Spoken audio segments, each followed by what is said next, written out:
Moi, député, on a Azana chaîne Mobimba. C'est tout un réseau. Boali na moko oyo pazala ki gouverneur ya Nord Kivu na tango nyonso oyo Kabila zaki na bokonzi. Ye paza na ba concession minière na ye azape na ba milice entretenaka. Rwanda ayebaki ko utiliser génocide rwandais lokola prétexte. Info 243 au cœur de l'actualité. Mbote Bandeko Balandi, et c'est vous a vraiment ébélé de partout dans le monde entier pour Nakolanda. Info 243, actualité oblige. On doit discuter et marteler sur ça. Je ne suis pas seule sur ce plateau. Je suis avec Maître Grace Tchounza, Tantamika.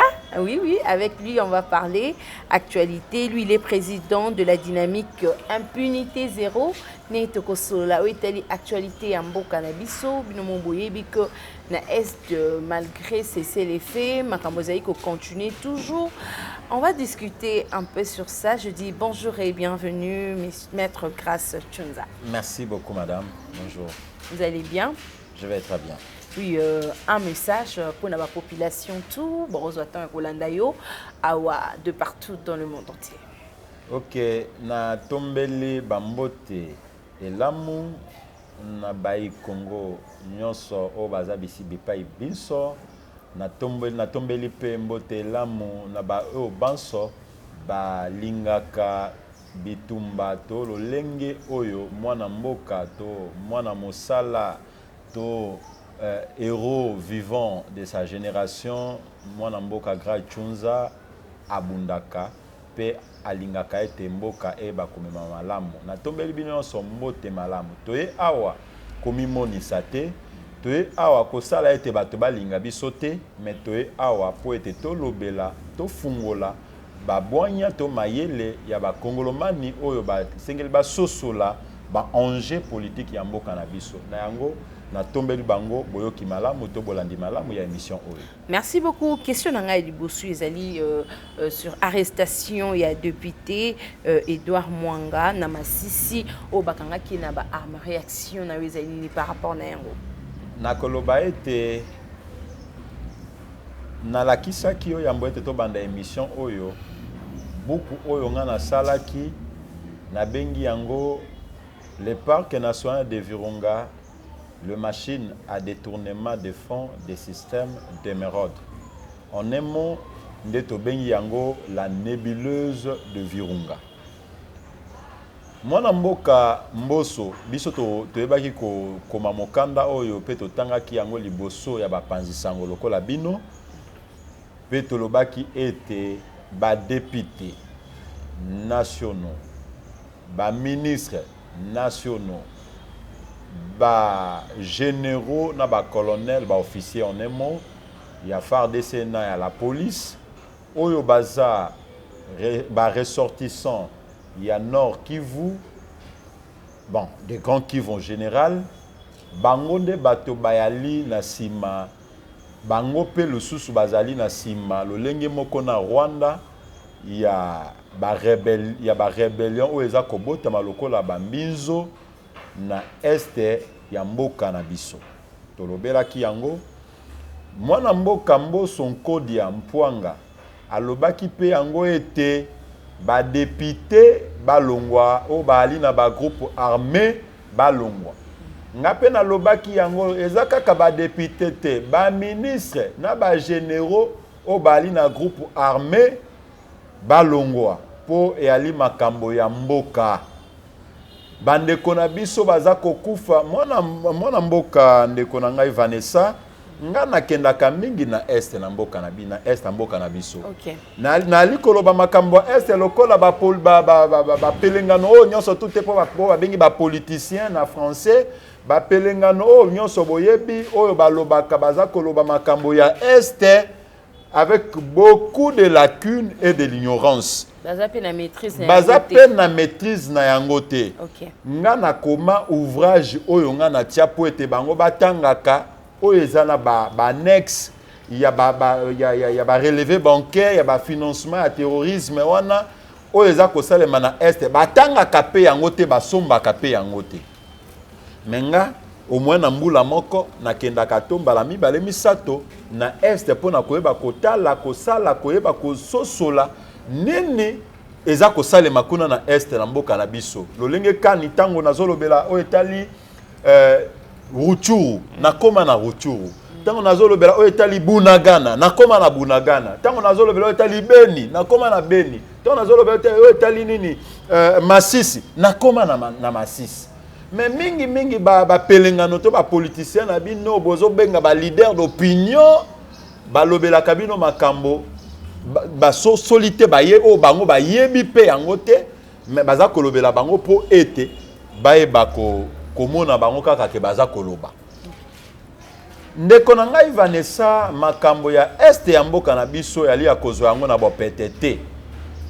Tango lelo bomoni ete bakangi député wana ya Masisi oyo baza ko sambisa na auditorat militaire supérieur militaire donc eli koloba ete ezaka kayete boali na moko oyo pazalaki gouverneur ya Nord Kivu na tango nyonso oyo Kabila zalaki na bokonzi ye paza na ba concession minière na ye azape na ba milice entretenaka lelo paza na gouvernement boza komona ye na kotanga kombo na ete mais soki lelo boke na bandako ya ba o bozo benga na ba ministre ba mususu boza ko betela ba maboko awa et puis baza koloba ba komi mususu ba komi ba donneur de leçons baza na ba groupe armé boke ndenga na koloba boye mwana mboka ndeko na ngai Vanessa ba service ya renseignement na biso na sécurité ba ciblé ba généraux nyonso ba ciblé ba député nyonso na ba sénateur nyonso ba ministre nyonso oyo ba ali na gouvernement na biso ba ressortissa ya Ituri na Nord Kivu ba kotaka na ba identifier ba résidence na bango nyonso privé ou public et puis ba salaka ba patrouille to ba incursion na bangonga o bango baza kozela yango te bokomona na ba ministre belé ba lebele o bali na ba concession minière na bango kuna mwana mboka oyo ali na complot ya Rwanda et ali na complot na ba auto bengi bango bandeko na biso ba kongolomani voilà na yango toza toko na ali koloba boye soki tolingi ete mboka na biso e bako bongwana pe makambo ya este e bako za solution na yango ndenge toyebi kolobela Rwanda esengeli pe biso tolobela pe bandeko na biso baza na complicité na Rwanda na mongongo likolo mwana mboka Félix Tshisekedi alobi yango na Assemblée générale ya Nations Unies ete Rwanda nde ndoki alobi yango pe na ba assemblée nyonso ya leki mikolo yo Rwanda nde ndoki asali malamu pe yango tomoni ete eza kopesa biyano na yango tomoni ba français ba komi kososola ba Amerika pe ba komi kososola ete Rwanda ayebaki ko utiliser génocide rwandais lokola prétexte pour ete ayeba kozwa mawa ya communauté internationale mais biso otokufisi nkoto ntukumi bale ya bandeko na biso ba 20 millions ya ba congolais bakufi pour ete ezana ba congolais oyo bali kotonga bandako na makila bandeko na bango ba congolais ngana na tambolaka mingi na est et puis kuna na est ba koyebisa eto moni ville ya Goma etongami na mbongo ya makila ville ya Beni eza kotonga mape na mbongo ya makila soko komi kuna ona Goma okosepeloti na Goma kozonga na Kinshasa. Pourquoi? Goma etongama lokola poto moko boy. Mais kaka na Goma wana bato baza kokufa baza koboma baza ko massacrer ba ressortissant ya Goma. Mwana mboka Vanessa complot ya li makasi na mboka oyo. Na yango pona bososo limalamu. Posoki toyebi kososo lisato koyeba ko dénoncer bato wana awate. Ba mususu ba aleki ba gouverneur na tango ya moya Kabila bango nyonso. Ba aleki ba gouverneur ba mususu ba aleki ba ministre ba PDG.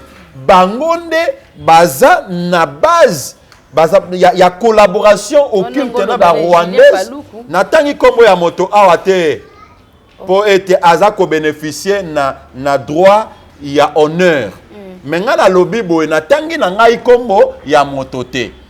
Mais na lobi ala ki gouverneur bon yo to soko kotanga kombo na ye et engager responsabilité na yo nga lokola moto na mibeko na lobi ete bazalaki mais bango baza na ba concession minière baza na ba collaboration na ba milice na bango ba milice wana pe ba bomaka bato po ete bayiba ba ressources naturelles na yango soki pe bobengi bango ba milice wana basala ka minduki bazwaka wapi il faut qu'on identifie pepo na ete kine ba kokota na est nani ali na concession minière na nini na est na ngo exploitaka ba minerai na est kuna entreprise na eza wapi vous identifier est-ce que asala kango de façon licite ou illicite nyonso wana bokomo na ete chaque concessionnaire minière aza na milice na oya bongisaka oya leisaka bango apesaka bango ba minduki pona koboma ba kongolomane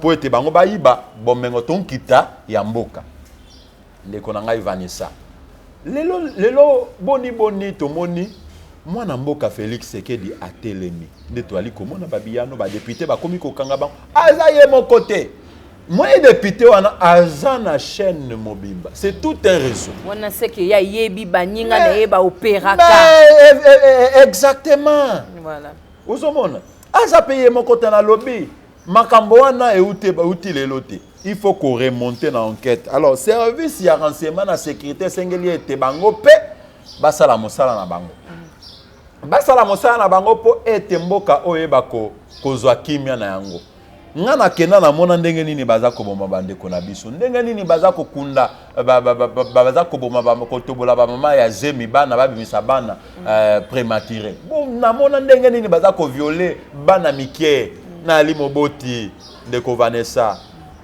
et ali participer mawa donc on aime lelo soki to ali peuple moko ya za na conscience ata soki to dénoncer Kagame bino mo ba congolais bozo boma to ali ko dénoncer Kagame nangonga to ali ko dénoncer Kagame awa et puis moi na mboka Félix Sekedi azo sala makasi ete Kagame mokili mombe ba kososola ete yende ndoki mais nangonga wana et ali na ba congolais oyo baza na opposition babengami ba opposant baza kokende butu pe moi na Rwanda na Kigali pona koluka boyokani na Kagame po ete baye bakolongola Félix Sekedi na bokonzi bon bakoluka bayokana na Kagame nda komisa bango mokonzi awa babosani ete peuple nde mutakomisa ka bato bakonzi na mboka oyo e ali pona ntina ete baye bakomema kaka mboka Congo na colonisation ya oyo baza na besoin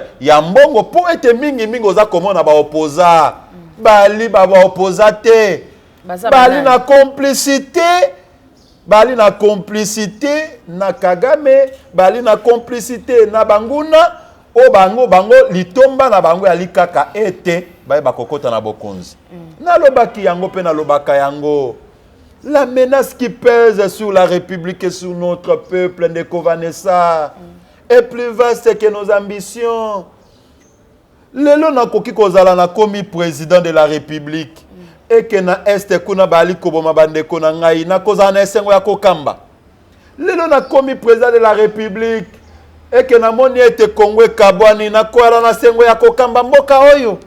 Eke na moni bandeko na ndenge bakata ki bayaka awa ne loko moko to ebaki mopepe ngo bisika utaki te kake pana banguna na kwela na esengo mais le pays est menacé voilà alors ceux qui tu ali ba compatriotes ya solo nini to sengeli to sala na ngonga oyo to yala na bomoko to benga na monguna po etelelo attaque ceux qui to zui au moins étant donné que insécurité za na mboka likambo ya est wana ezina no isokyo na yango te obabengi solution likambo ya est wana yalika ka bongo lelo bazio ba commission président ba commission président taso bazui Martin Fayulu to Moïse Katumbi bazui Jean-Pierre Bemba bazui Franck Kidongo bazui Vital Kamerhe bazui nani le soir na posa koma mokonzi ba commission mokonzi bazui pe ba ate wana eza distraction comme manga kuna te wana eza distraction ngai na ibi makambo wana te bazui bato wana ezala bakamera ezala babati bo nyonso mpo na bango mpo akoma moto il faut akoma président de la République bakomi si epe na place wana président de la République démocratique du Congo. Étant donné que l'insécurité de l'Est existe, ndeko Vanessa okosala ndenge nini pour travailler pour être bilingue bazana misala te bazwa misala okosala ndenge nini pour être osala ete kita ya mboka emata budget ya mboka emata okosala ndenge nini pour développer développement mboka kende liboso pour okozala olali tango zo kanisa ndenge nini okobongisa banzela okosala ba chemin de fer kuna babomi bazubu na Ghana. Intention est comme un mbongo esenga ki osala ngo banzela oseni ni osomba minduki ba masasi okende ko défendre mboka na est. C'est ça la distraction que le Rwanda avec ses complices batieli biso po ete Congo ezala pays moko assujetti nazo tenir discours oyo pona kosunga peuple congolais o bazana ignorance. Lelo eza ata soki Fayulu akomi président boko ina Fayulu dans moins d'une année. Pour être à Kokosala, te pour être mboke kene liboso, étant donné que cette situation de l'Est persiste. Mais ce que Bazueli Bino, Moïse Katumbi, commissaire président, à Kosala pe l'autre côté, je suis très convaincu, étant donné que cette distraction de l'Est existe.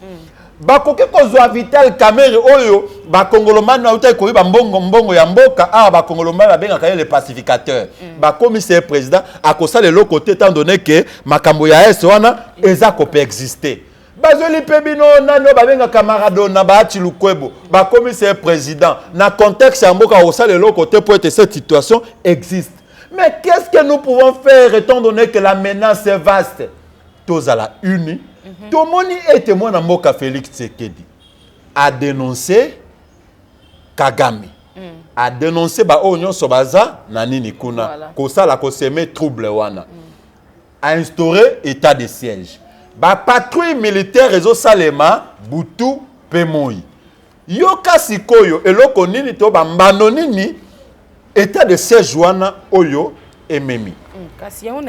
Ba patrouille militaire wana rezo sala ete ba rebelle hein ba M23 ba ADF ba rebelle oyo ba yibaka nkita ya mboka ba mema yango na Rwanda kende kote kango na talo moko moke po batindela minduki na nini yepe ay ba kovimbisa économie ya mboka na ye na ba rien qu'avec l'existence de l'état de siège ba patrouille wana na ba avion de chasse wana eza ko bombarder ba colline ba milliers d'exploitation.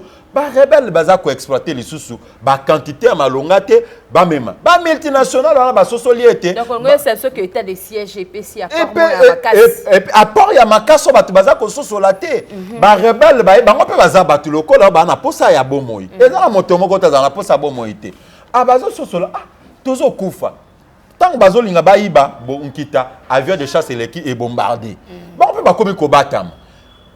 Recette ya Kagame c'est nini Ekiti ba multinational wana américaine européenne ba sosoliete nini baza koza isusu ko maximiser ba recette neza ki libosote pour na nini pour être état de siège jakuna baza ko bombarder ba rebelle moyen bango ba exploiter lisusu ba même ba quantité ba ne comme eza lisusu te. C'est un avancement. Alors, qu'est-ce qu'il faut faire? Ba multinationale américaine, ba multinationale européenne, non, na boye, boni kani, tokende kaka, et pas na mwana mboka, mkolo mboka, Félix Tshisekedi, na mboka na eto, ba kosolola na bangondo moni, États-Unis d'Amérique, et comme menacé pour ne sanctionner Rwanda. Ozomon, Union européenne, et puis, bango ba eto lina to mematon, to dénoncer bango, 20 millions d'abisso to kopesa isusu, ma pinga ya Rwanda te.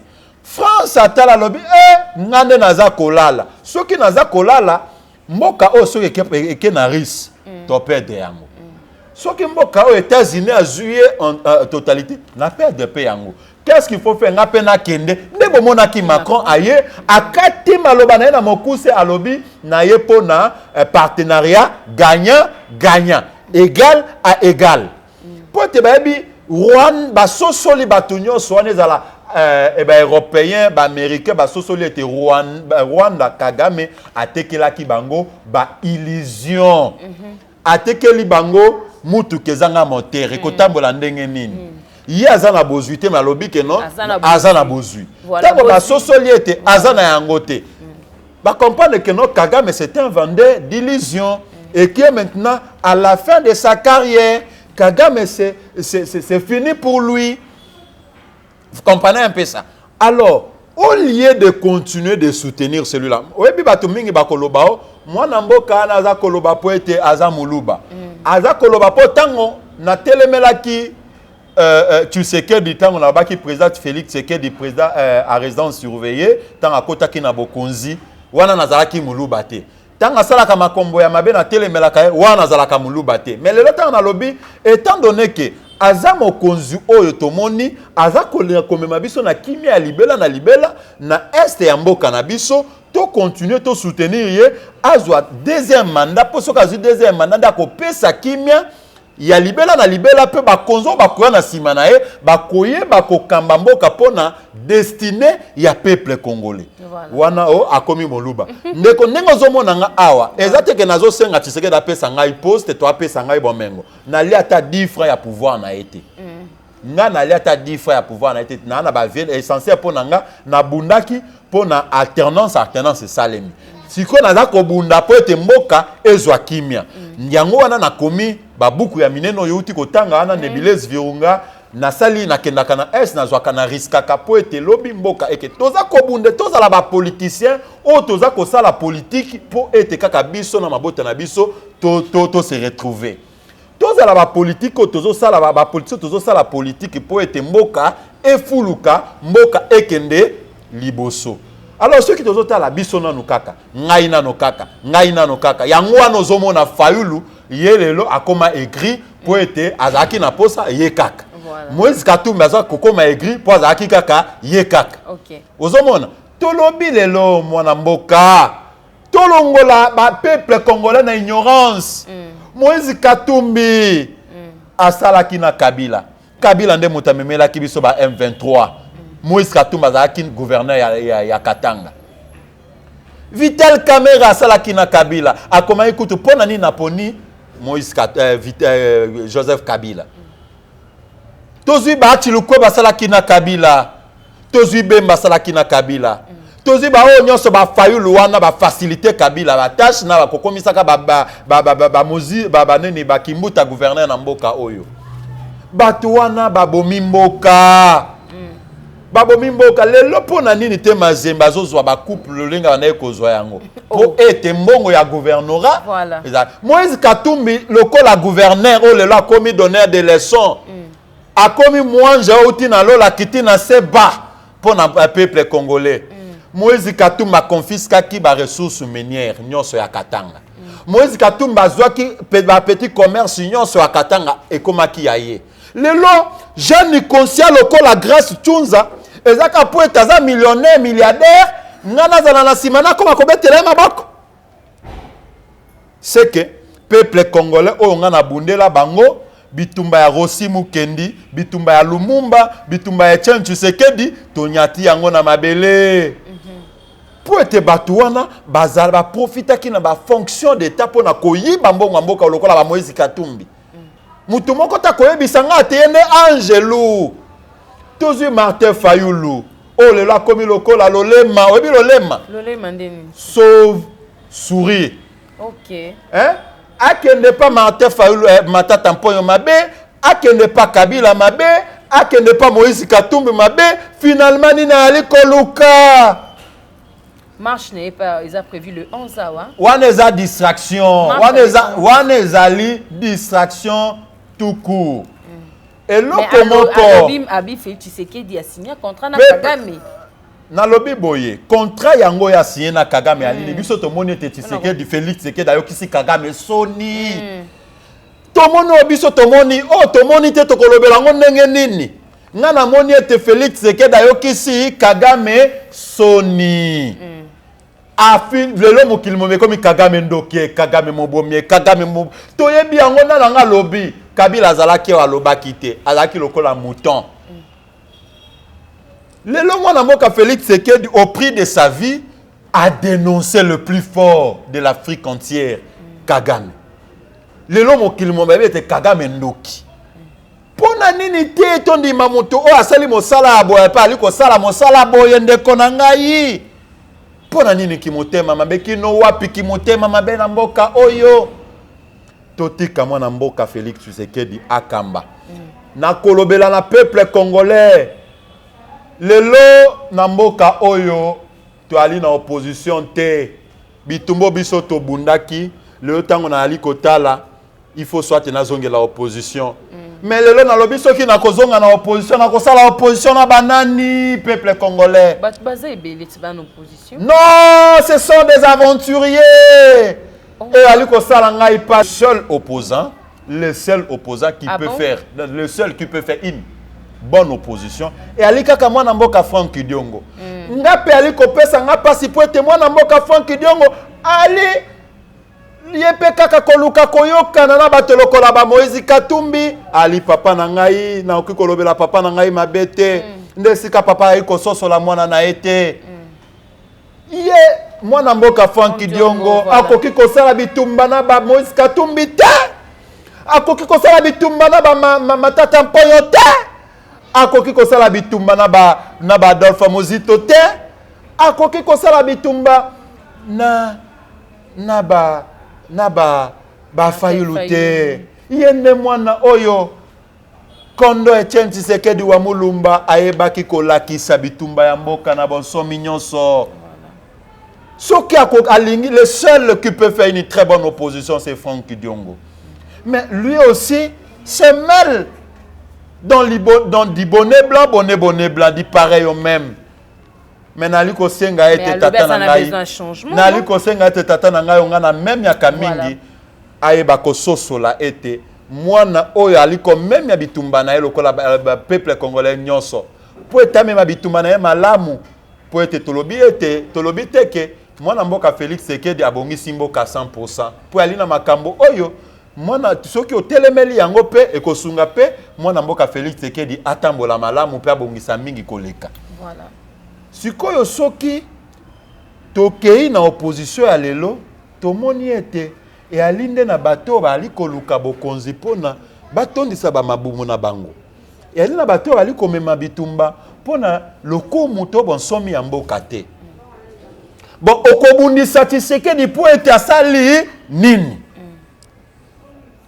ngai pona nga makambo ya este na ali trop basé pona kimia na est namoni a décrété état de siège namoni na senga ki dénoncer Kagame a dénoncer Kagame na senga ko bana kolanda ko kangela biso bato ba riba complice tomoni ba député ba généraux a komi ko kanga bango alors siko tokei na social ya mboka to senga ya budget mata le tomoni to komi na budget ya 14-16 milliards bon tolobi etinga na senga ki nga comme na bundaka contre l'impunité la corruption bundela biso c'est la biso une institution moko ya lutte contre l'impunité la corruption namoni mwana mboka Félix Tshisekedi atieli biso ba institution ya a réformer justice to bunda contre l'impunité malgré que bazuzi oyo mawapona bango bazuzi o balingi kanyaka balingi corruption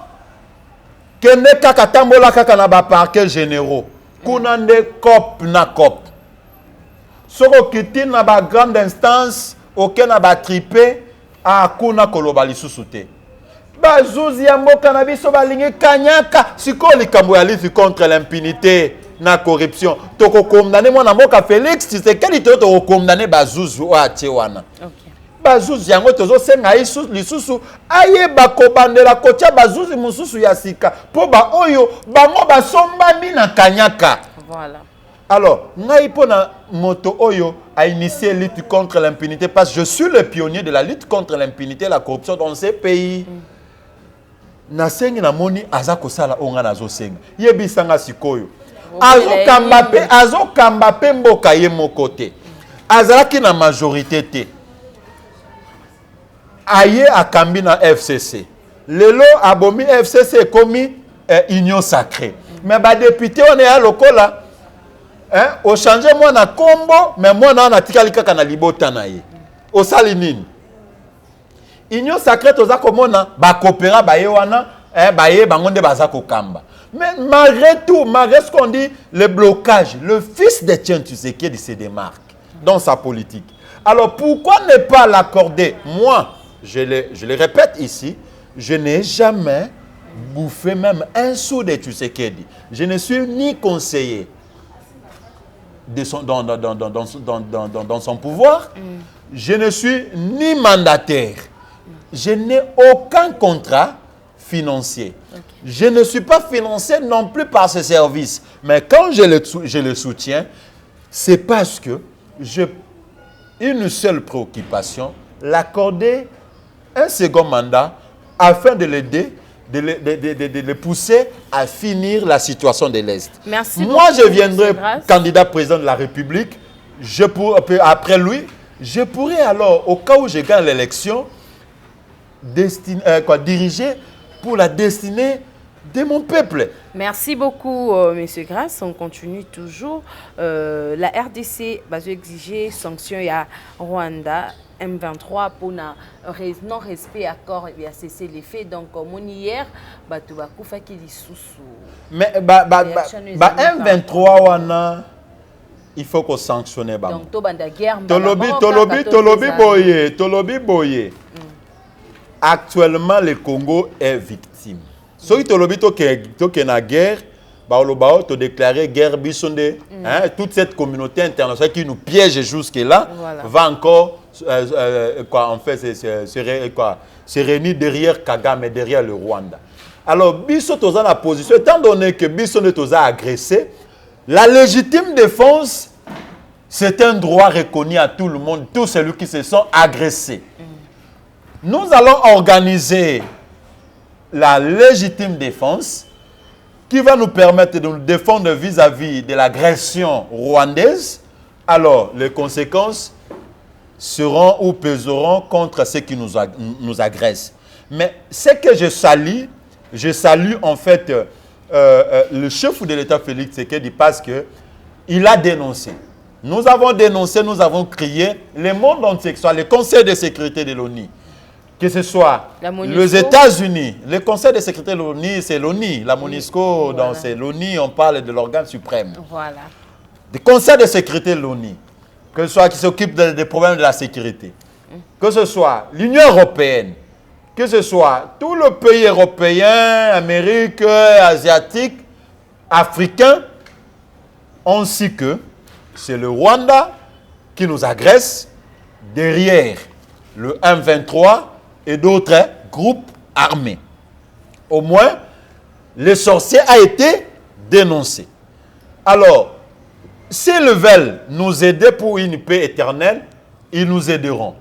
Mais le cas contraire, maintenant étant donné que le M23 a résisté de jeter ses armes, nous allons, j'invite par ce message, le président de la République a organisé avec toutes les institutions compétentes une légitime défense armée. Parce que l'agression est l'agression armée. Une légitime défense. Soit incendier le pays qui nous agresse. Mais c'est ça, le droit international est basé sur le rapport de force. Ok. Alors, le rapport de force, en fait, l'autodétermination, ça peut aussi se justifier par légitime défense. Organiser tout simplement à l'égard des hostilités rwandaises, une légitime défense armée. Cette fois-ci, au moins, ceux qui ne savaient pas, le Conseil de sécurité, les Européens, autres, ainsi que c'est le Rwanda, et lorsque nous allons défendre, également sauront, en fait, subiront la douleur que nous subissons il y a plus de 30 ans aujourd'hui. Ils subiront cette douleur-là. Mais si nous voulons tout simplement, parce que toutes les voies pacifiques ont été épuisées, toutes les voies pacifiques de négociation. Nous avions joué cette idiotie.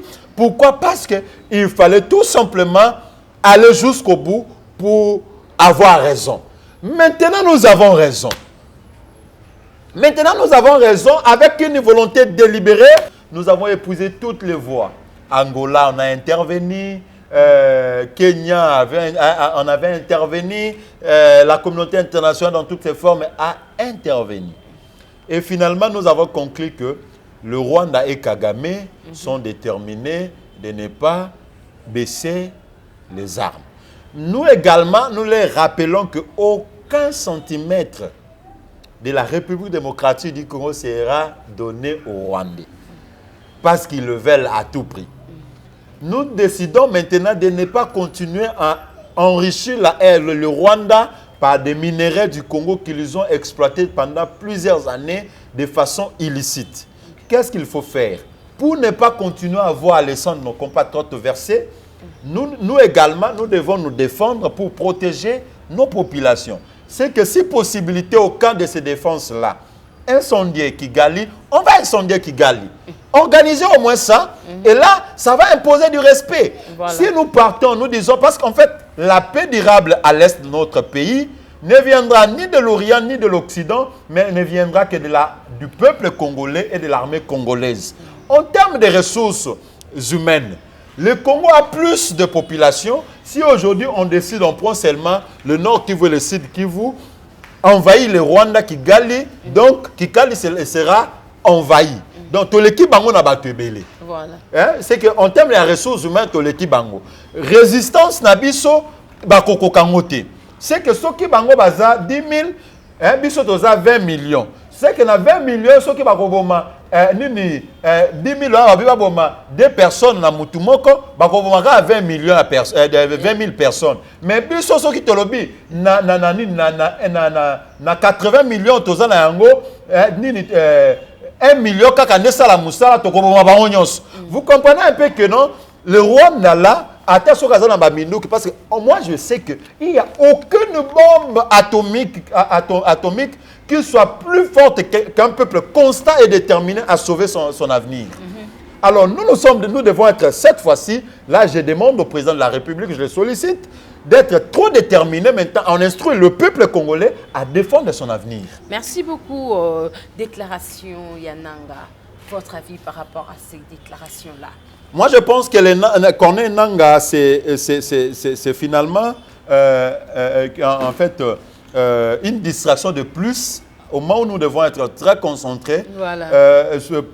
Pensant de l'avenir du Congo et de l'insécurité à l'Est, et comment est-ce que nous sommes en train d'avancer dans nos perspectives de solutions pour le rétablissement d'une paix durable, car Corneille Nanga nous amène une distraction. Parce que même s'il disait dans sa déclaration, ce n'est pas tout ce qui a été élu, les résultats des élections ne seront pas annulés, annulés. Voilà. Vous comprenez un peu ça? Il reste toujours président de la République. Voilà. Et si ces déclarations-là sont porteuses en fait d'une désobéissance civile, des masses qu'il cherche, moi je pense que si le magistrat était conscient, malheureusement nous avons en face de nous des magistrats achetés de conscience par le fruit de corruption, Corneille Nanga serait devant le parquet. Si notre justice était une justice indépendante, une justice d'état de droit, qui travaille en toute liberté, Corneille Nanga devait répondre de ces déclarations. Parce que passer dire qu'il y a eu des accords conclus, alors que c'était lui qui était le président de la CENI, l'organe qui publie les élus du pays. C'est une pure distraction.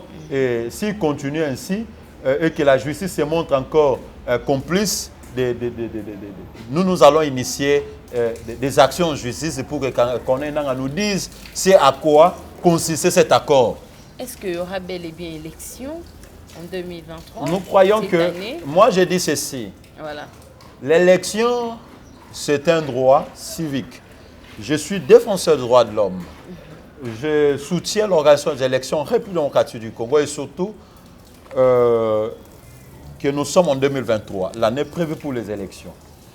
Mais il faut qu'il y ait des bonnes élections. On ne doit pas seulement vouloir les élections, mais il faut désirer les bonnes élections. Et pour qu'il y ait les élections inclusives, avec une participation de tous, il faut qu'il y ait le rétablissement de la paix à l'est de notre pays. Parce qu'en ce moment, nous ne savons pas si les déplacés des Bunagana seront enrôlés. Et aussi en droit de lire, ou de lire en fait, de choisir, voulais-je, les autorités du pays. Je parlerai, je ne sais pas, en ce moment où il y a des opérations de l'identification, les déplacés des Rutshuru seront enrôlés. Et donc, ce qui veut dire que les élections, c'est un besoin, et ce n'est pas seulement un besoin, c'est un droit civique, un droit constitutionnel. Mais le besoin que nous voulons ici, c'est l'organisation de très bonnes élections. Qu'on n'organise pas seulement les élections, mais nous avons besoin de très bonnes élections où nos compatriotes de Goma, de Lituri, de Nord Kivu, de Masisi, de Rutshuru, de Kanyabayonga, hein, vous comprenez, de Bunagana seront également de parties prenantes. Et donc, le cas contraire, c'est que le besoin ou la priorité actuelle, c'est d'abord rétablir la paix. Je l'ai dit tantôt dans mon allocution que la menace qui pèse pour la République, sur la République et sur notre peuple est plus vaste que nos ambitions. Voilà. Les élections consistent à aider tout le monde, tout citoyen à exprimer ses ambitions. Mais vous devenez aujourd'hui président et que vous savez que à Bunagana, il n'y a presque pas un Congolais que vous allez diriger. Okay. Quelle conscience que vous aurez au regard de cette situation? Voilà pourquoi je dis, les élections, c'est un droit. Les élections, c'est un devoir citoyen. Mais la menace qui pèse sur la République et sur l'ensemble de nos populations est plus vaste que nos ambitions. Pour le besoin de l'intérêt commun, le besoin de rétablissement d'une paix durable à l'est de la République démocratique du Congo, pourquoi pas trouver l'unanimité de l'ensemble de nos compatriotes autour de cette situation, la décanter d'abord, et finalement, à la fin, organiser de bonnes élections. Voilà, merci beaucoup. On est arrivé presque à la fin de notre émission. Les Kambumoko Nakitaki hier, na terrain, population a réclamé les Kambouya dollars et mati, les sous-sous, de commune à 22,5.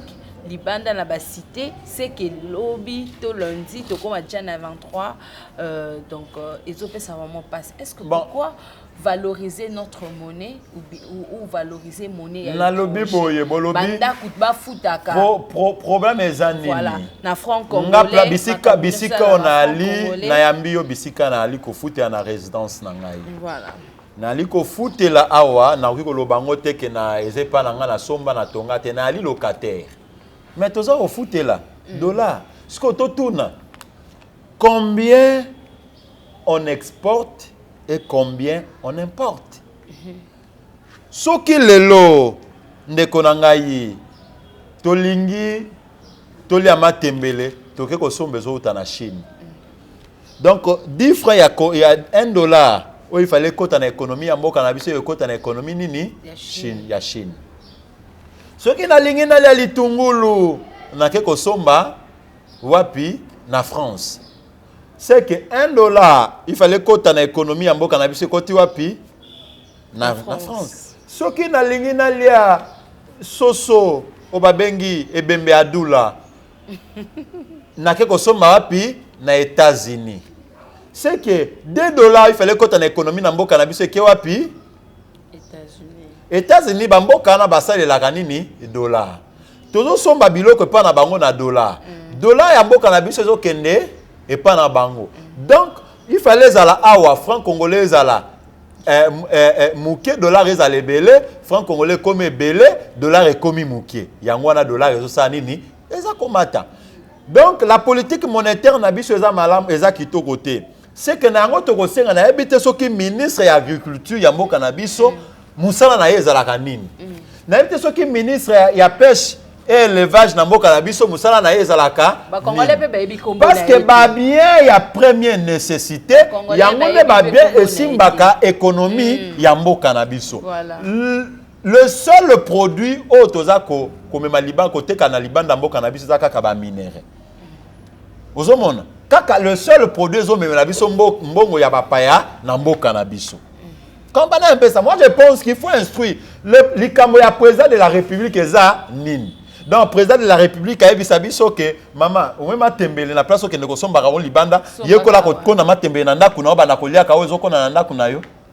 Président a dit que les ministres de l'agriculture, pêche et élevage à l'économie, on n'a pas été au banda ko importa ka ba mpiodi na moni to sala to somba ba masuwa ba bateau de pêche à to pêcher na fleuve Congo na ba lac na biso comme ça to tiaka to tonga ba chambre froide to liaka na moya place to kene kuna na ba nsele to sala ba poulailler comme ça to liaka bibembe adula o biso mo to za ko fournir donc mbongo oyo biso to za ko bimisa na économie ya ezo kene na libanda ya mboka soki to s'organiser bongo ekoko tambala moko na caisse ya mboka na biso.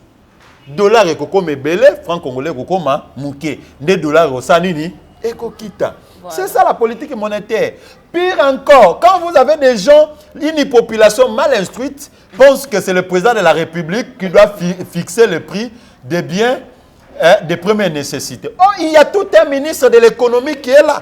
Et ce ministre-là, vous partirez, c'est un coopérant. Hein? Pour faciliter l'intérêt, il faut dollar et mat. Le président de la République, Moussa Negosala, Wapinini. Bon, pour ceux qui ont garanti en a que ça a 3 mois, si vous avez un foot là, vous avez 9 mois. Vous avez un appartement qui est so eko tuna ya ozomona c'est ça likambo ya mukolonda ya nini to za likambo ya conscience na biso population. Vous comprenez un peu ça? Le président de la République, il est élu, il imprime la vision générale, il nomme ses collaborateurs. Ouais. Ce sont des ministres de faire leur travail. Vous avez jusque-là qui fait son travail, c'est le ministre de l'aménagement du territoire. Okay. Le ministère de l'aménagement du territoire était quasiment comme le ministère de l'agriculture, pêche et élevage, où Congolais a été que le ministère n'existe pas. Mais tant au moins en Mboka, à côté, Guy Luandomboyo. Tout le monde quand même, moi, je suis côté, dans le ministère, moi, je projet, il aménagement à 145 territoires et Botami. Vous voyez, ça, le président Zawapi. Ce qui est le échangeur, à matisi $. Il y a que non pour agno la peuple tant babanini agno la peuple qu'on a matisi $. Sikoyo président de la République a koya pour agno matisi $. Aner musala ngwezanini. Actuellement, pire encore, il y a des kabylistes qui ont volé de l'argent, du pays, de la République. Les lots bazuba mbongo wana ba injecté yango na marché bazo somba $. Pourquoi? L'objectif est nini? Ba inciter peuple, dollar et matati peuple kokate craquer, ba inciter na désobéissance civile contre le chef de l'État Félix Tshisekedi. Voilà. Et ce sont des représailles politiques qui maintenant, s'il y a la NER, il y a des MEAP, il y a tous ces services de sécurité. Bah ça l'a suivi à Babylone qu'on a dans le terrain. Moi là, en fait, on a quand même quelques opérations financières. C'est madame qui fait parce que moi, avec mes qualités, je ne peux pas faire de commerce. J'ai été proposé, quelqu'un du pouvoir m'appelle, oh non, maître, est-ce que, madame, tu as 50 000 $ en francs congolais ici. Tu en as besoin, il y a de cela 3 semaines. Tu as